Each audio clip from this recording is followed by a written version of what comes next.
Okay, well, this is a great group here. There are lots of very young people and some important people. Cynthia Summers is, where's it? Cynthia, yeah, is the chair of the Friends of the Fanny Stebbins Refuge, and they do a lot of trail work. And my mother-in-law, Diane Doherty, who lives right across the way, is here. And what we're going to do is, this is kind of phase 2 of the work that we, Conservation Works, Dick and I, have been doing for the last several months for the town.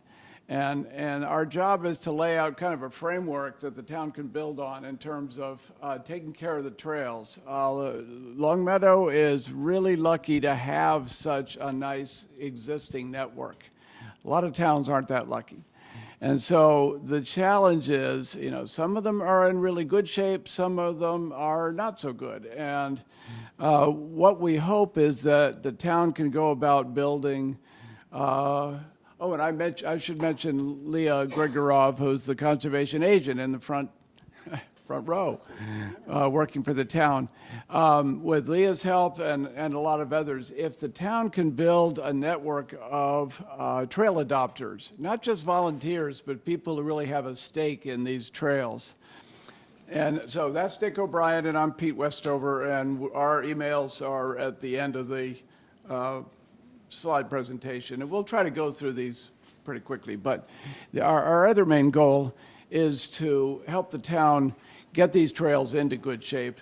We have a lot of ideas about new trails, loops that could be provided, maybe some reroutes in some places, but that comes later. So we'll talk about that. So we'll go through the presentation, and then we'd love to have questions, interrupt at any time if you can. So what we focused on was the existing spots where there are trail networks. And as you can see, Stebbins is really needing to be broken into 2 parts now, because the railroad is no longer allowing legal crossings by pedestrians. Even on Bernie, cars other than maintenance vehicles are not allowed to cross. So we have spent time on all of these, doing some mapping, doing assessment of the trails, and just a word about Conservation Works. There are 7 partners. We're all over the state doing quite a bit of land protection. We do wildlife restoration plans. We do agricultural land protection. But we also do a lot of trail work, thanks especially to Dick. And I will show you a few pictures of one of his latest projects, which about 3 days ago wrapped up at the Garden in the Woods in Framingham, where we put in, with Dick's design work, 700 feet of boardwalk and a beautiful fiberglass bridge. And they are now open to open as soon as Garden in the Woods opens in the spring. That's the Native Plant Trust. Yeah. Okay, so just to go quickly through our recommendations that we have been focusing on. Repairing eroding and damaged trail sections. There are footbridges that need a lot of work. We do know that just on the other side of the railroad, there are boardwalks in Stebbins that are going to be discontinued because they don't want to encourage anybody to get, to the railroad. Yeah. They may dead end the trail over on that end at a viewing platform, because there's some beautiful wetlands on that side. So installing bog bridging or boardwalks, there are quite a few muddy sections, as I'm sure you know, that, I've done some runs through there, and you end up detouring way around just to avoid the deep water. So we'll show you some pictures of the bog bridging that is kind of standard issue that a lot of trail groups have been using. Kiosks at the entrances are in place in some cases, and in others they're needed so people know where they're going. And then Dick will go through are ideas for wayfinding systems with signage and maybe QR codes and maps and so on. And then the basic maintenance that volunteers are really well equipped to do, and that's brushing out the trails, moving light debris, and reporting anything bigger like down logs. So, and then establishing ongoing maintenance. How is that going to be coordinated? You know, ideally, every trail will be visited at least 4 times a year to do the basic maintenance and keep things from deteriorating. So what to do with trails that are in the woods? Not so much brushing back because the shade keeps the shrubs from growing quite so quickly, but we have invasives like autumn olive and buckthorn and the rest of it, multiflora rose, Japanese knotweed all over, and they need control to keep them from growing over the trails. Removing fallen logs, small debris, providing drainage where necessary, and then in the open country, mowing is essential. You know, over at Stebbins, U.S. Fish and Wildlife is coordinating with the other groups that are involved, including the Friends, I think, to get that mowing done. At the same time that they're doing some very serious restoration of the floodplain with a lot of tree planting and other ecological work. And then, again, cutting back invasives and providing bridging. So just a few thoughts about a trail adoption system. If people can be assembled periodically to commit to adopting a certain trail section. It doesn't have to be a long section, but something that they feel comfortable getting back to periodically, you know, maybe monthly, maybe quarterly. There is a lot that they can do. I won't go through the whole list, but if you read that booklet that Dick handed out, that's helpful. As Pete said, my name is Dick O'Brien. I've been a trail, and I'll describe myself as a trail nerd. Since my first trail project was as a junior in high school back in the 60s. I did some of the earlier work on the Mid-State Trail, and I was under the direction of a fellow who didn't believe in private property rights.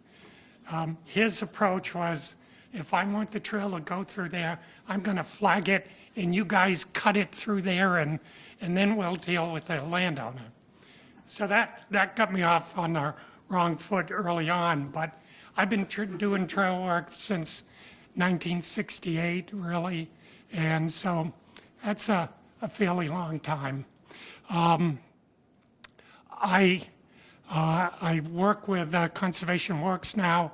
My sole purpose is to plan and design and help us build recreational trails for our clients, whether they be institutions, municipalities, private landowners, land trusts, trail groups, whomever. And so this is a project that we hope will lead to some very good improvements for your trail system. As Pete said, the network here is pretty good. You've got a great base of trails here, maybe 25 miles or so. And I'd say 80% of that 25 miles is in pretty good shape. The remaining 20% needs some work. But a lot of that work can be done by trail volunteers. So some of you have seen the Adopt a Trail manual here. In Leominster, the way we have it set up is we have a core of like-minded trail nerds like me who meet on a monthly basis, and we sort of set the program and the policies of what our trail group will do for the town. We have an annual report. We also develop an annual maintenance list. And so that maintenance list is what directs us for the coming year or two. The trail adopters here are adjacent or an annex of that trail nerd group or steering committee, as we call ourselves. They generally don't attend the meetings, although they're all invited and welcome to do that. But they've been trained by us to know what work they need to do on their trails. And they go out and do that, whether it be 4 times a year. We have some people who are avid hikers and are out there, 5 times a week. And they're always doing little cleanup projects along their designated sections of trail. But we require them twice a year to sort of report in and let us know what the conditions of the trails are. And then once a year, we do meet as a larger group and we celebrate their efforts. We recognize them. We thank them for that work. And we probably have 15 of those trail adopters. We have a 40-mile network of trails in Leominster that they help us maintain. We don't have all of our mileage covered by that group, but we have a good deal of it covered. I'd say we probably have 30 out of the 40 miles covered by the trail adopters, which is really beneficial. Okay, so how many agencies are in control of your 40-mile trails in Leominster? Excellent question. So that the number of agencies or departments primarily break down to 3. The water department, where the bulk of the trails are on the watershed lands. The conservation department, and I'd say they're next. And then the recreation department. So we have 2 formal parks in town, Barrett Park and Prospect Park. And those 2 parks have networks, not unlike your parks here. Although we have completed extensive wayfinding improvements on those properties. And that's hopefully what we're going to encourage you to do. But so it's... So back to, so you're talking about, I call them inland parks and recreation. So anything probably east of I-91. We're talking the meadows is we have federal land, Conti. Yep. We have state, which has been a real pain to do any kind of trail management. Yep. And then we have the Conservation Commission that owns, which is fine because that's a town organization And they're that owns so land. easy to work with. But that's what's weird. How do we get adopters to do where our biggest trail system is in the place where we have 3 agencies and jurisdictions? Yeah. How do you consolidate and get those jurisdictions to cooperate with each other and get these trail people who are more than willing to do the work? I would love to say, oh, that's a snap. But that's not true. That's a complicated arrangement.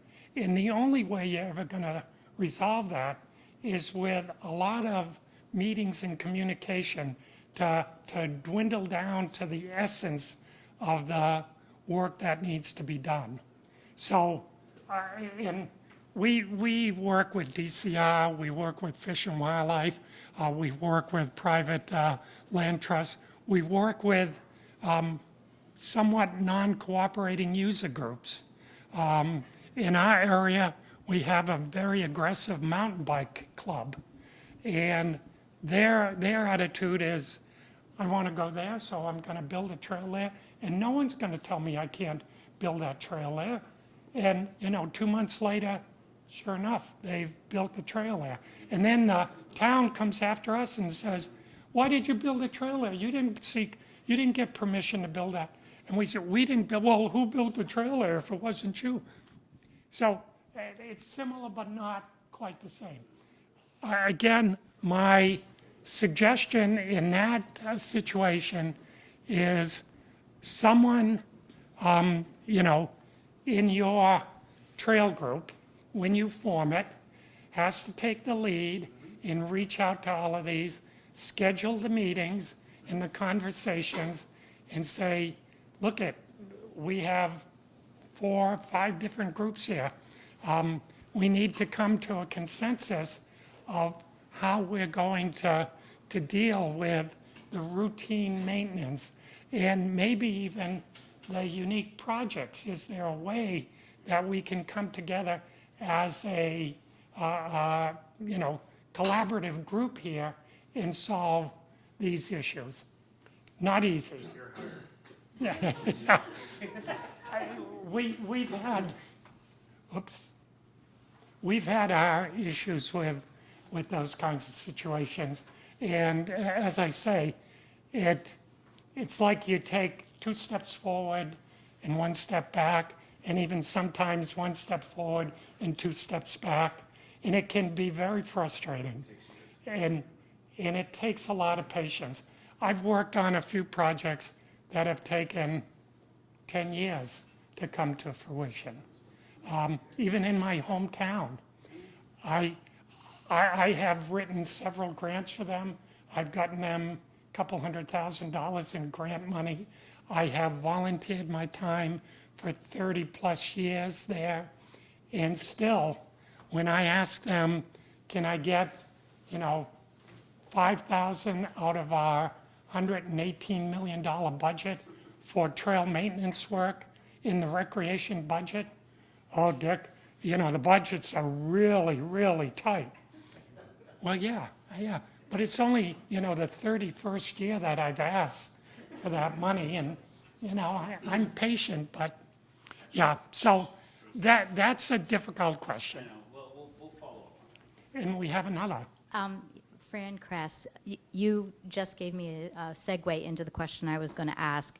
In light of the fact that you've been working with the town on this maintenance planning for trails, has the town taken steps to actually identify what our tree policy is within, not on the tree belt, but within these conserved lands? You know, do we have policies now on usage for these conserved lands? Because without that core basis of, you know, what we can do here, it's really hard to get anyone engaged to do anything, because it's, I don't want to say it's a fight, but we don't know what the parameters are. And I'm just curious, I've been involved for a long time, but have been sort of out of it for about 1.5 years. Kind of curious if the town is up to speed on some of those things, so that when we launch whatever it is we're going to do, we actually know what direction we're heading. That's a very good question and a very good point. I'm just going to use, again, my hometown situation. So we have recreation land, we have conservation land, and we have watershed lands. So watershed lands, it's about 2,500 acres, and the bulk of our trails are on there. Their policies really go towards producing the cleanest, purest, and the most raw water to feed for reservoir impoundments. The policy towards the forests, the woodlands, they are open to harvesting timber off of those lands as long as it has no detrimental effect on their primary mission. They are open to allowing trails to exist or to be added to the system, as long as it can be shown that it has no adverse impact to the water quality. So everything revolves for them around the whole issue of water quality. And they've made that very clear. Generally, in terms of creating trails or maintaining trails, if it is single track, natural surface pedestrian trails, generally we can weave and design those around mature trees. We may have to take out some very small trees, but we try and leave the major tree specimens in there. We do have a policy in terms of hazard trees. So trees that are dead, that lean towards the trail, or trees that are predominantly dead. And for instance, Pete and I are both foresters. We've been dealing with tree health and tree growth issues all of our careers. So we're pretty confident in identifying potential hazard trees. So if a community or a client hires us to take down the hazard trees, we'll flag all the obvious ones, but we'll also flag the ones that we think within the next couple of years are probably going to come down. While you've got us out there doing that work, let us take those potential trees down. And these are trees that, if they fall, will fall over the trail, or they may break and pieces may go towards the trail. We try and limit our activities to that. The other thing we do in terms of the woodland habitats is invasive control. So as Pete said, you've got a knotweed in here, you've got burning bush, buckthorn. There are other invasives that, if they're alongside the trail, if you play your cards right, you have written your grant to include removal of invasives. So the grant money can pay contractors like us or people we recommend to go in and eliminate those invasives so that it promotes and fosters the native habitat in there. So the long-winded answer is, it is great if you can get the management philosophies of your property owners articulated and upfront, so you can then blend your trail philosophy and your trail program with those. So in my hometown, watershed, water department is very good about it. Conservation hasn't really taken that on. They own a number of parcels. We have trails that have been put on them, but other than dealing with wetlands issues, wetlands permitting and stuff, they haven't articulated any further policies. In the recreation department, basically recreation lands in my hometown are primarily open to and available for active recreation, playing fields and things like that. And so putting in trails is sort of low-key and minor disturbance to them. They're looking at bringing in heavy equipment and bulldozing and grading these fields and putting in drainage and creating soccer fields and ball fields and all of that. The trails are sort of a little bit of a secondary issue. And so we don't get a lot of policy from them.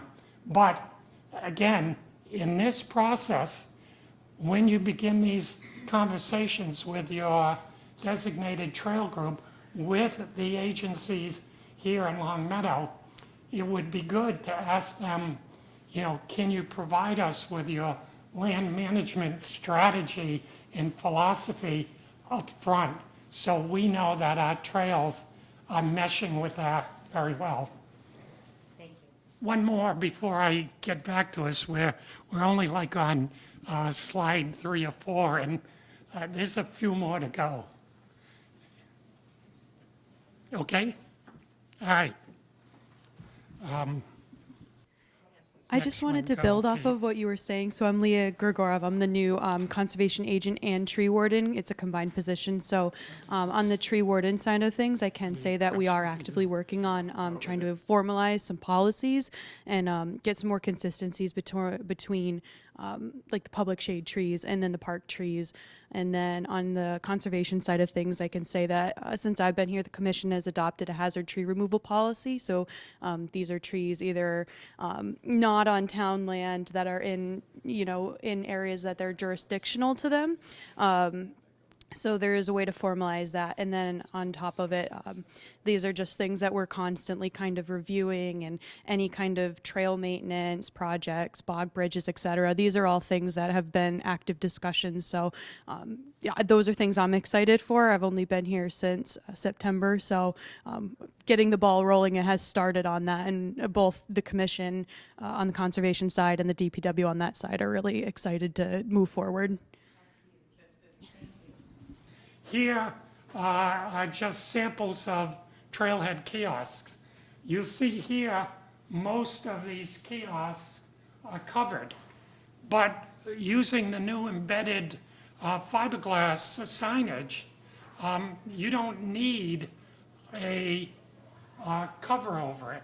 It will withstand the weather, and it will, with the photo sensitive or desensitive inks, the image will stand up fine out in the open. So you can do away with these, because all that is another maintenance headache 5 years down the road, 10 years down the road. So that's something to consider. The other thing is to consider having all of your kiosks at the 6 properties consistent in style and form. So when people get to these properties, they look at it and say, oh, yeah, this is a Longmeadow property, because I remember when I was over at Turner's Park, the kiosk looked exactly like that. So you can look at things like that. I like the standing seam steel roofs, if you're gonna go that way, because these last for a long time. Don't require that much maintenance. So just so you know where we're going, we will get to the budget part of this, because we're talking about some expensive items, and there are various ways of finding the funds, through grants, foundations, and so on. So let's go quickly through the Stebbins area. We GPS the trails that are there, and they show up on this map with a lot of notes as to what kinds of situations we've run into that need attention. And then, as you know, the ownership is very divided, but the long-range goal is to bring all of these properties under the Conti National Fish and Wildlife Refuge. So it's happening bit by bit. And management needs to be taken care of by a consortium, not just by any one group. And things like that can happen. I worked for the trustees of reservations, and they took on a 14,000 acre property called the Southeast Bioreserve.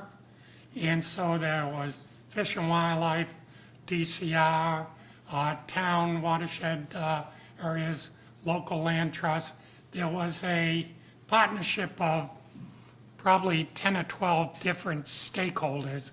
And we worked for 2 years to develop a consensus management plan that everybody bought into and voted approval for.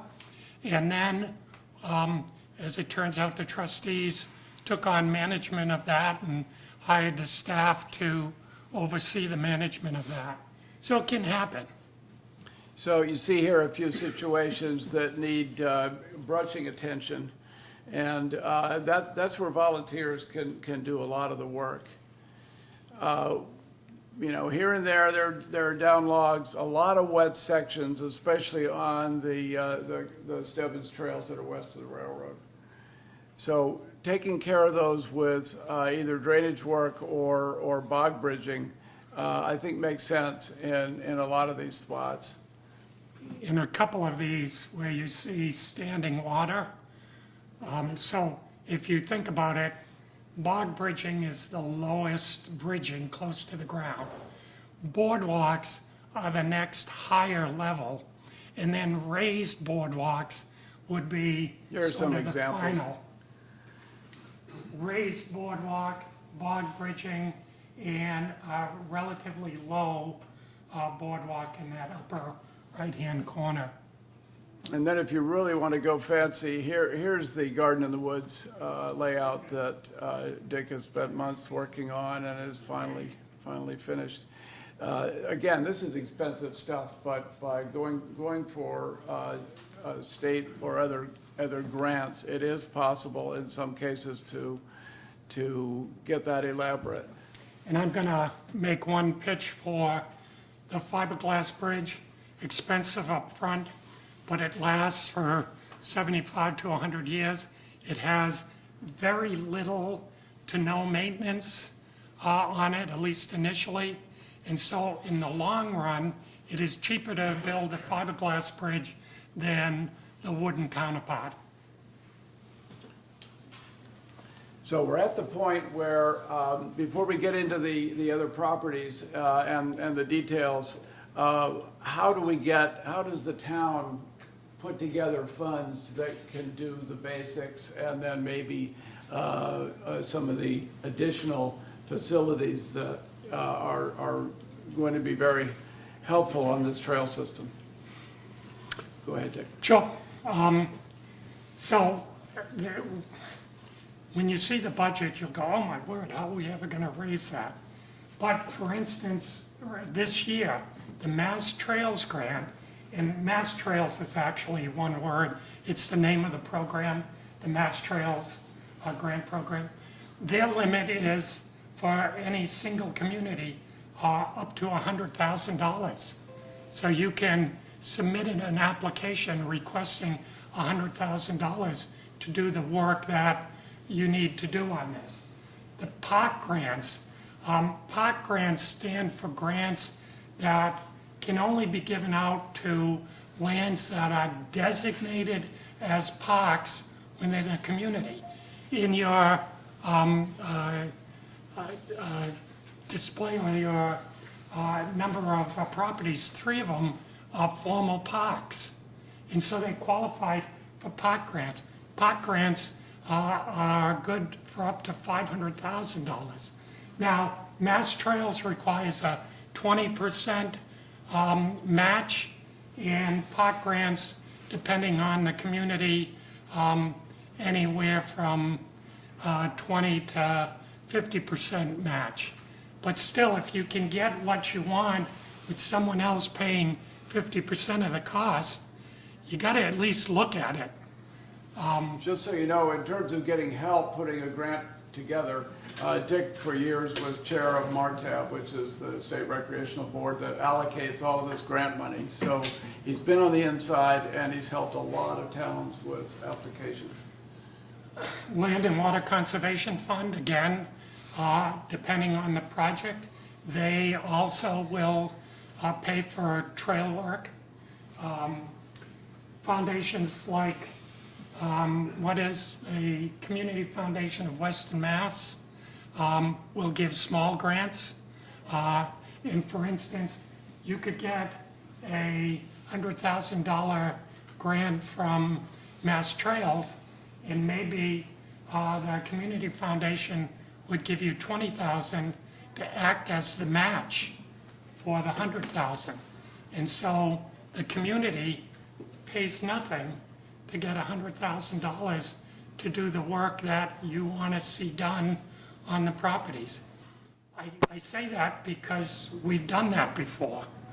Cynthia, have the So- Friends had any luck with grant proposals? We have not had the capacity to do grant sponsor. The Friends of Fanny Stebbins have not had the capacity to do grant proposals, so that is not something that we have ever looked into. Maybe something to think about for later. Sure. Who got the Nature Conservancy grant?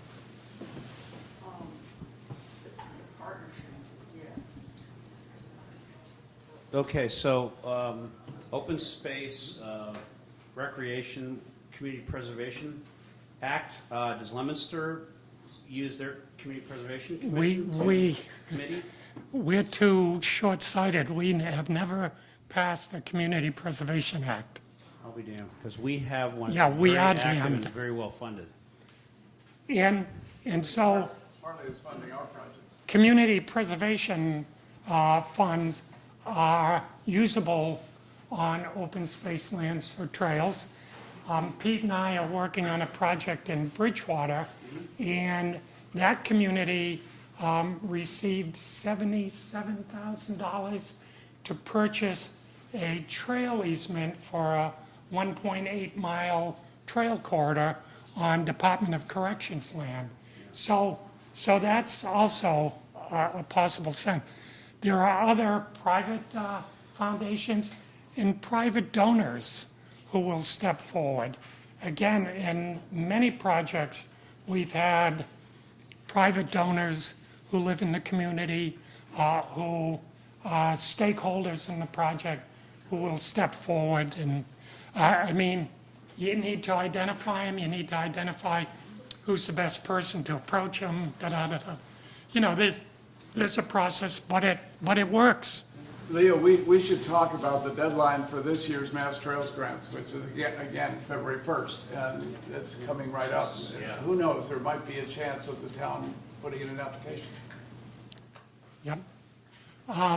So, I mean, that's generally where the funding, the primary sources I see for this program are Mass Trails and the Park Grant. You know, it's such a wonderful opportunity. You've got 3 parks that, you know, have trail networks on them that could benefit from, you know, $400,000 or $500,000 of trail money. And if the city puts in 40%, that's, you know, another $200,000+. So maybe you have $700,000, which is way more than what our budget is proposing. Sources of labor. Again, the communities that are most successful in attaining the kind of trail network that they want have a local trail nerds group, like the Leominster Trail Stewards or the Amherst group, who are invested in promoting the maintenance of the network, the enlargement, the improvement of the system. And like I say, I've been working on that for 30 years in Leominster. And I think we've made a lot of progress. And our town is a very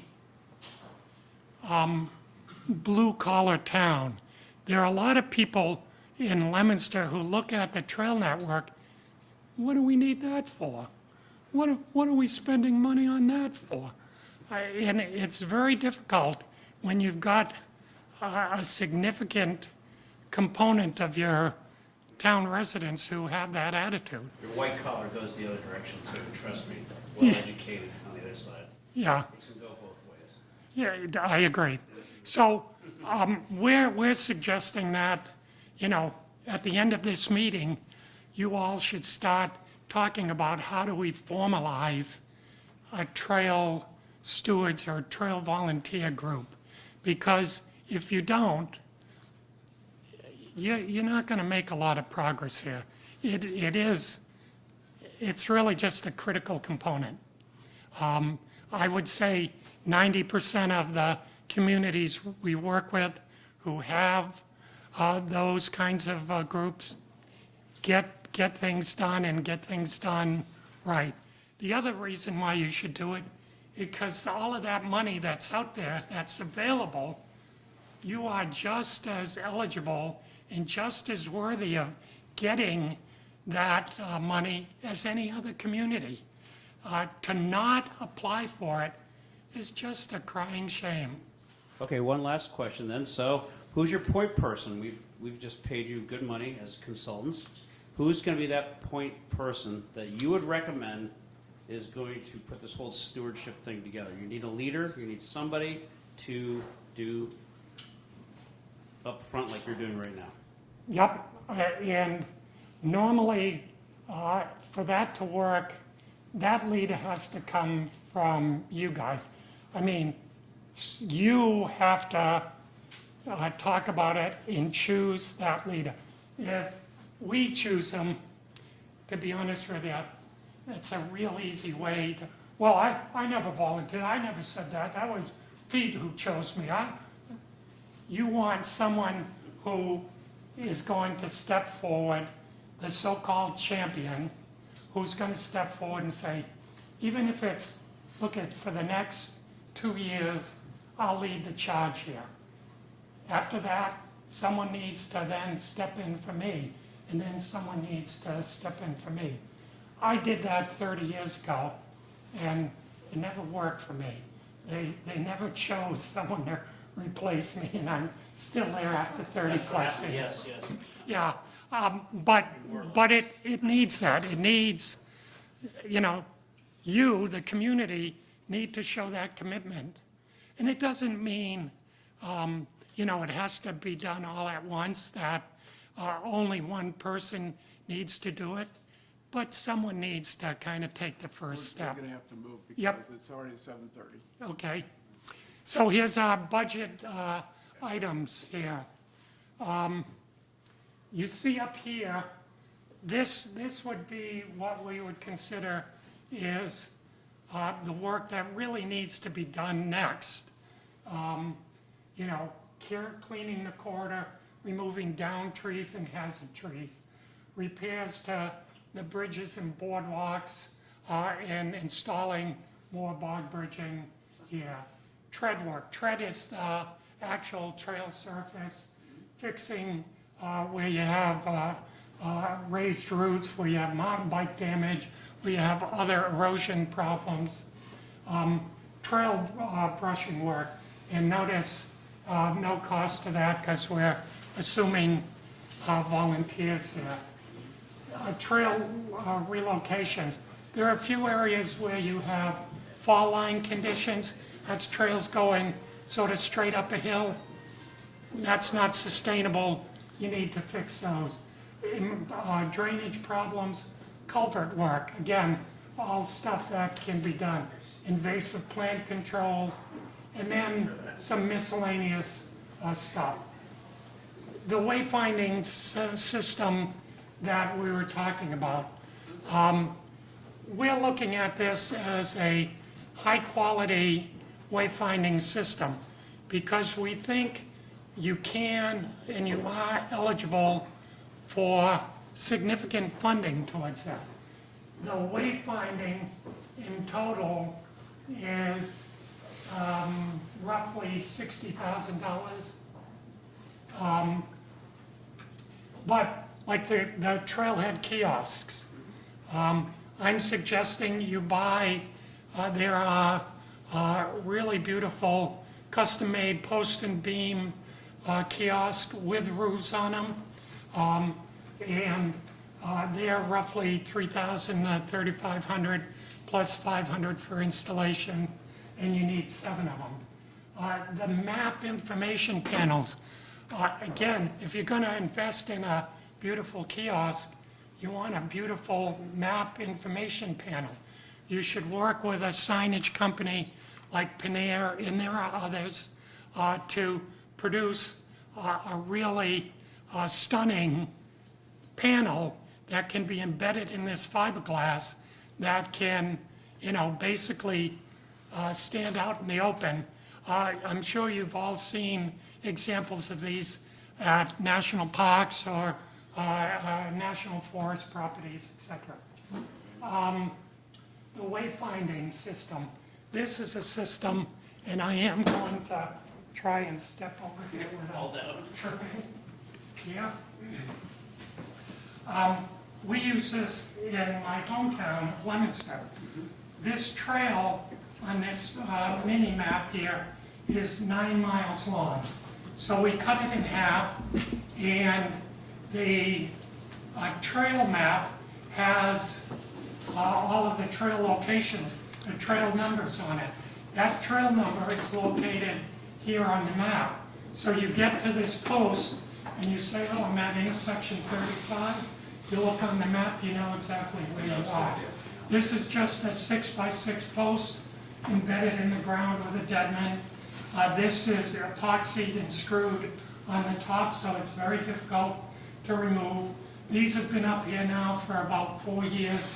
We've only had to replace 2, and one of them was just burnt from the ground up. And another one, someone, this area is open for hunting, boom, boom. But otherwise, it's a very durable system and very easy to use. So, Whoops, sorry. just go back one more. Yep. So, yeah, the other thing, if you allow dogs on your trails, you really should have a mutt station, provide a, plastic glove for them, and provide a receptacle to dispose of it. So just a quick question, that's the budget for just the meadows, just Fanny Stebbins? That's for all 6 of the properties. That's for all, That's- oh, that's that's for for- everybody, that's for all? That's of for them? Yeah. everything. Yeah. Okay, Yeah. thank you. Yeah. Yeah, and needless to say, that doesn't need to be spent all at once. Getting a portion of that done in any one year, I think will begin to put the town in better shape. But I would write the grant, sorry, I have a little tickle in my throat. I would write the grant to get it all. Try and get the money to do it all. You get 2 years to spend that money. You should be able to at least commit all of the funds in that 2-year period, and maybe it takes you a little longer to install it all, but it should be fine. The final thing down here, finding, and maybe the town already has a good one, but a consultant to set up your interface with your Facebook page or your website. So when they scan the QR code on, if you look at the top of that little mini map, there's a QR code on the top. You take your phone, you scan that, brings you, in our town, right to the Recreation Department's Trails section. That's what you want, so people can get answers to whatever questions or additional information. I've worked with the city of Fitchburg to do a similar thing, and they have a property called the Rock Walk Trail, and there are pages and pages and pages of historical photos and data. Now, 99.9% of people won't look at it all, but for the one person who wants to, they can spend days researching that property. So that's, we're saying the bottom line there is $86,000. So at this point, would it make sense for us, we have 19 more slides, to whiz through those so you just get a look at what the other properties are Yeah, without a lot of discussion, and then we'd be glad to take questions and so on. So here we are at Turner Park, and it's a great place for the cross-country team, and the idea has come up that possible maybe they could. accessible trail. And right now, the Mass Trails program is putting special emphasis on accessible trails. It would be a great project to fund Flags and bliss. the creation of a cross-country trail at Turner's, working with the cross-country team and volunteers and being funded by the state to create a high-quality cross-country trail there would be nice. I think it'd be great to work with a team and see whether, some combination of Bliss and Turner might make sense, And Wolf Swamp has a lot of territory that's just outside along the power line. Within the park, there's not much in the way of trails, but there is trail potential up to the west. Oh, sorry. Yeah, but those trails are terrible. Swampy, muddy, It's called Wolf Swamp, huh? yep. Yeah. Okay, so then Laurel Park and Bliss Park together make a beautiful combination, and there are a lot of things going on. various improvements would be really helpful.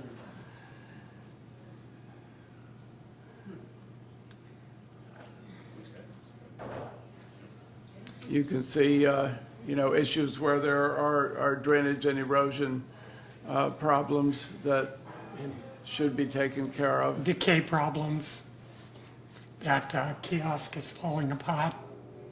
And it's one of the places where mountain bikers have really done a number on some of the trails. It's a vacant kiosk. Question.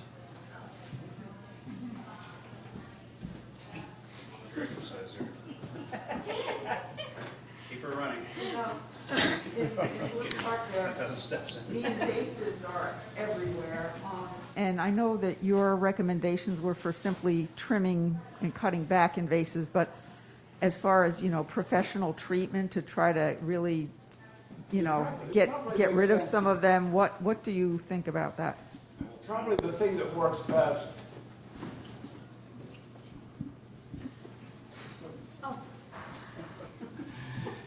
is to do basal cutting and stem applications of the cut stumps, because we're not going to advocate foliar spraying. It just has too great an impact. And to do serious invasive removal without any chemicals at all is a losing battle. It's, conservation groups have been working on that Yeah. plan for years and years. So, We invented Agent Orange. yeah.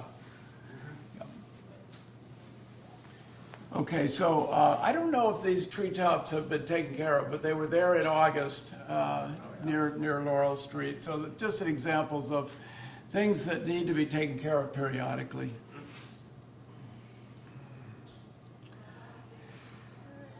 Yes. And when you walk through Laurel and Bliss Park, this DPW is taking down lots of trees. There's piles of trees in there. They've been accumulating for several years. Leah's going to take care of that. So, do you guys have a recreation department commission? That's so. What is the policy for tree removal or tree takedown? That's Leah, the parks and the rec are separate. I already answered it, sorry. When you say the parks and the rec, So Parks and Recreation are joined simply by name. After the charter, DPW took over all of the maintenance of the parks. So that includes the budget and the staffing. That's not true, Walter. Yeah, we have bumped into the DPW crew out at some of the areas, and it looks like they try to do as much as they can on a limited budget, but they make the decision on what comes down and what doesn't come The down. Recreation Department does not, no, that's. This is, as we talked earlier, this is a point of discussion within the larger group, and coming to an understanding, a consensus of how all of this should be dealt with moving forward. In my hometown, I would not be happy with the foreman of the forestry department at DPW having the say in taking trees down, because a single track pedestrian trail would now be a 12-foot wide highway that they can drive their dump truck and chipper through and chip everything. But every community is different. I mean, I have worked in Concord, and the natural resource department there is super excellent about defining. Hi, so I'm Sean Van Dusen, the Public Works Superintendent. So if those trees are stacked up there, it's a result of probably me telling the department there was a hazard that needed to come down because of a threat to life. We don't cut randomly trees for no reason. We don't have the budget for it. And the tree is probably there because it's an asset to the ecosystem. It wasn't pulled out. So that's, at least in the last 2 years since I've started, Yeah. we don't go and randomly cut trees. It's not what our department's about. We don't have the money to do it, and we don't have the time. So my guess is there was a threat to a child in the park or someone in the trail system. And I'll back that up. More often than not, when we walk through and we do hazard tree assessment and we point out or flag all the trees that we think, most clients look at us and go, what? And if there is a tree cut, I'm sure someone's calling Dave over there or Leah to let us know that there's something being cut that shouldn't Yeah. be cut. And I don't want the call, so we'll. Yep, It's the piles of the logs after. So if you point out the logs, I'll take a look at them and see why they're there. I can assure you we don't want to. Well, then that's probably they were there because of a storm or something. I'm going to back that up too with Sean and the DPW, that even in the library parking lot, it's, if there's something that's hazardous to the public, they will address it immediately, but they will not randomly take down things. Does the town have a tree planting program to replace trees? Leah can talk about that more, but we are, and Dave actually has been the person. I think Dave left. Who did a fantastic job getting everything in a GIS and trying to plant as many trees as we can. We also are aggressively trying to replant trees to replace what was taken down in a bad storm, and I think it was 2019. So part of their capital projects for water and sewer lines are to drastically, to add funding to our capital projects to replace what was damaged prior. So we are aggressively planting. This is a newer thing. and so let me just hop on this again. If you apply for a Mass Trails grant, put in the budget an amount of money for hazard tree removal, and maybe DPW can get paid time and a half overtime to do that work on Saturday. I know my guys in Leominster like being paid time and a half for work that normally they just get assigned during the normal week and they see no extra money. This is, their normal work week, and then they get time and a half, and you're paying them through the grant, not the DPW's budget. Could you just go back 3 slides real quick? Can I what? Right here, it's been waiting a long time. I've been waiting for a while. Can we go back to some slides of Laurel Park? Because I have specific questions. Oops. It's the one that has a kiosk that was recently built through the community. Was that Laurel or Yeah, Bliss this one. Park? Yeah, that's actually Bliss. Bliss Yeah. and Laurel together had a very active group of volunteers for about 5 or 6 years. We basically stalled because of the pandemic, but that is something that was built through one of the grants we got.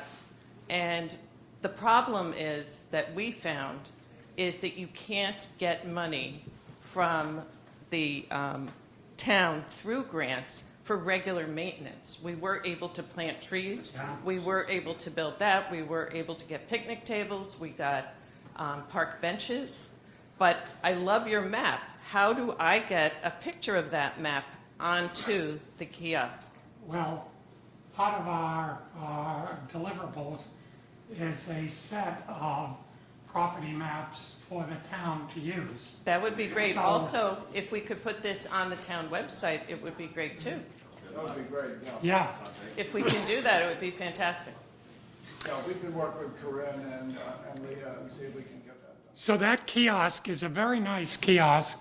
Yep. And you all may decide, well, let's have that be the example, and all of our kiosks will look like that. And I'm sure if you've got volunteers to build that, The You the can DP, build the it for- DPW, the DPW built it. When we have time, we can definitely assist with building any of these kiosks. I can't promise how often, but if we have downtime, we put a guy to build signs, we can certainly be of assistance. And I'll say in other communities, with a little effort, you can find generally, a retired person who has a retired carpenter or a retired handyman who can work with a scout troop or a group of volunteers and build that relatively cheaply. So the budget we put together is assuming that you're going out and buying most of this stuff. If your volunteer group, gets together and takes a real active role here, you can reduce that quite a bit. But that being said, there is money out there. And I just hate to see, like this year, February 1st is the deadline. Maybe a group of you come together and say, let's apply.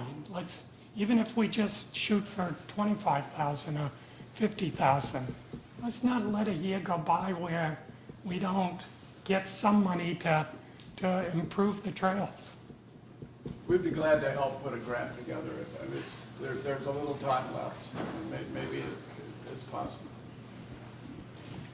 Any other concerns or issues with what we've talked about here? Because based on your comments and what we've shown, we'll be, putting a final report together. It will have the maps, it will have a little more information, more detail on the budget. So we basically put that budget together as line items by task. But we can also do that line items by task by property. So you can see for each individual property what specific tasks we are recommending get done. Anything else? Well, okay. Good work. Thank you.